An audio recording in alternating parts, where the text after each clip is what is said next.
What is Thanksgiving turkey, parades, and a whole lot of weird? Ready for some bizarre but true mind-blowing facts? Welcome to Brain Bender's Banter. Thanks for joining us in my little corner of the internet, where we dig up the stuff they definitely didn't teach you in school. We're about to dive headfirst into the Thanksgiving rabbit hole. Trust me, it gets wonderfully strange down there. Hilarious history. Seriously odd vintage quirks. Stories that will make you look at your dinner plate differently this year. It's going to be a fun, festive ride. Grab a slice of pumpkin pie. Get comfy. Prepare to have your mind blown. Get ready for a visual feast. Gorgeous, colorful fall motifs. Please don't forget to hit that thumbs up. Truly wild vintage photos from Thanksgiving's past. You'll see things you won't be able to unsee, I promise. Playful text animations will pop up. Some details need to be seen to be believed. A history lesson and a comedy show rolled into one. The ultimate pre-dinner entertainment. Just a little heads up. A fair warning. I've got a few zingers lined up. A sprinkle of dad jokes incoming. No gravy required. You might groan, you might roll your eyes, but I guarantee you'll crack a smile. So, are you ready to find out just how nutty this holiday can be? Let's get into it. Don't forget to wear your loose pants. This is going to be great. All right, let's kick things off by time traveling way, way back. Picture this. You're in Colonial America, and someone says, "Hey, it's Thanksgiving." What do you expect? A big family dinner, right? Wrong. So wrong. The early Thanksgiving celebrations were all over the map. Less pass the potatoes, and more, what on earth is happening? It's honestly fascinating. You'd think they'd have a standard playbook. Nope. Each community was improvising its own holiday.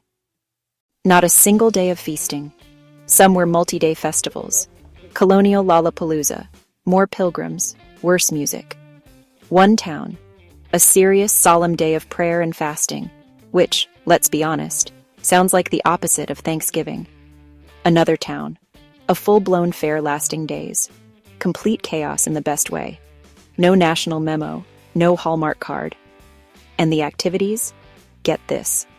Some had mandatory military drills, marching with muskets. After the pumpkin pie, it's bayonet practice. Others set up huge trade fairs with Native American tribes. Trade fairs, commerce, community, confusion. Imagine expecting turkey and getting a 3-day military fair. Some towns had public contests, shooting matches, foot races, maybe even some good old-fashioned wrestling. A community field day. Not a quiet indoor family meal. That came much later. The first Thanksgivings were loud, public, rowdy. There wasn't just one first Thanksgiving. Hundreds, each unique and unpredictable. Less standardized holiday, more regional free-for-all. One place, solemn prayer. Another, a trade fair. A third, drills. They were figuring it out as they went. Wild, right? Okay, so if the activities were weird, you know the food had to be even weirder. Let's talk about the original Thanksgiving menu. If you're picturing a golden brown turkey, creamy mashed potatoes, and a jiggly can of cranberry sauce, you need to adjust your historical lens. The Pilgrim's grocery store was, shall we say, limited.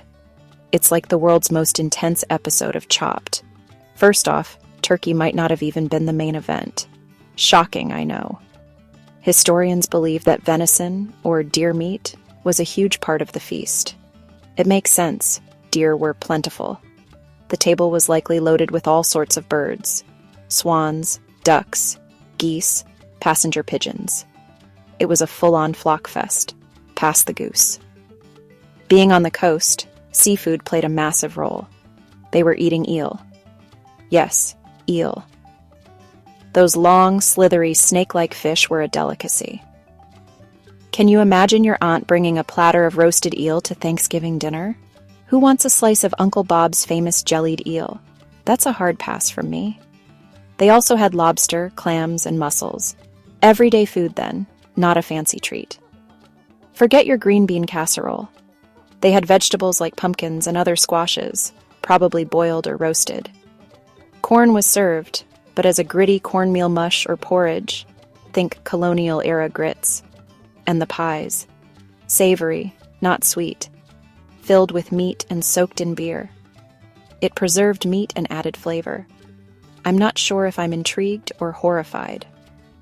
Recap. Random birds, a whole lot of deer, a slippery helping of eel, some mushy vegetables, and a pie that might get you a little tipsy. Less curated meal, more we ate everything that didn't eat us, first. Puts canned versus fresh cranberry sauce into perspective, doesn't it? Suddenly, my cousin's dry turkey doesn't seem so bad. Every year, we see the president perform this strange, quirky ritual, the official turkey pardon. 2 very lucky turkeys are presented. They get goofy names, and they're spared. Cute photo op, right? The history is way more random and hilarious than you'd think. Abraham Lincoln unofficially pardoned a turkey after his son Tad begged him to spare Jack. It wasn't even Thanksgiving. For decades, presidents mostly just ate the gifted turkeys. In 1947, Truman posed with a turkey. Asked if he'd pardon it, he said, "Nope, this guy's a goner." For Christmas dinner. It wasn't formal until George H.W. Bush in 1989. He's granted a presidential pardon as of right now. A tradition born from a kid's pet, a hungry president, and a clever photo op. The Macy's Thanksgiving Day Parade is an absolute institution. Giant balloons, amazing floats, Broadway performances. But the first parade in 1924 was literally a circus, called the Macy's Christmas Parade to hype shopping. Instead of balloons, they used live animals, camels, donkeys, elephants, and even bears. Bears. Can you imagine the paperwork? What's the deductible on a mauling? Animals were unpredictable, terrified. Macy's needed something big and safe. Balloons.